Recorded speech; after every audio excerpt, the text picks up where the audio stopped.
যে কোনো সময় মন্ত্রিত্ব হারাতে পারে আওয়ামী লীগের সাধারণ সম্পাদক ওবায়দুল কাদের। রীতিমতো ট্রোলের শিকার হচ্ছেন তিনি, এমনকি দল ত্যাগ করারও সম্ভাবনা রয়েছে।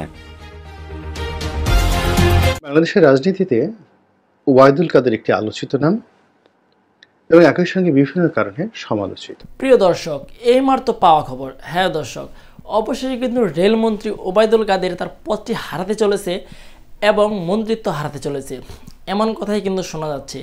হঠাৎ কেন শেখ হাসিনা খেপে গেলেন ওবায়দুল কাদেরের প্রতি, আর কেনই বা শেখ হাসিনা পদত্যাগ করতে রাজি হয়ে গেলেন? আজকের এই ভিডিও জুড়েই থাকছে প্রমাণ, এবং আজকের এই ভিডিও জুড়ে আপনারা সকল কিছু দেখতে পারবেন।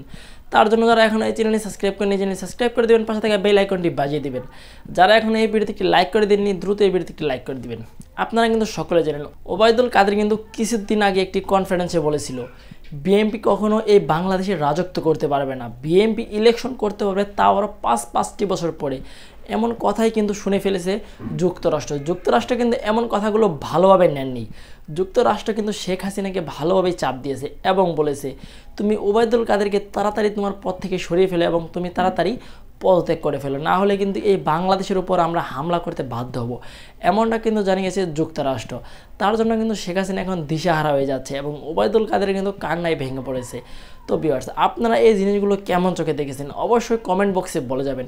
শুধু তাই নয়, অপরদিকে কিন্তু শেখ হাসিনা বলেছে বাংলাদেশে আমরা বিএনপি নামে কোনো সংগঠনই রাখবো না। যেভাবে আমরা জামাত শিবিরদেরকে আমরা রাতারাতিভাবে এই বাংলাদেশ থেকে তাড়িয়ে দিয়েছি, ঠিক একইভাবে বিএনপিদেরকেও আমরা এই বাংলাদেশকে রাতারাতিভাবে সরিয়ে ফেলবো, এমন কথাই কিন্তু বলেছে শেখ হাসিনা। এই কথাগুলো আপনারা কেমন চোখে দেখেছেন অবশ্যই কমেন্ট বক্সে বলে যাবেন। আর বন্ধুরা, আপনাদের ওখানে 7 তারিখে যে ইলেকশনটি হয়েছিল, এই ইলেকশনটি কতটুকু সুষ্ঠুভাবে হয়েছিল আপনারা বলে মনে করেন অবশ্যই কমেন্ট বক্সে বলে যাবেন। আজকের মতন এই পর্যন্তই, দেখা হচ্ছে পরবর্তী কোনো ভিডিও নিয়ে ইনশাল্লাহ।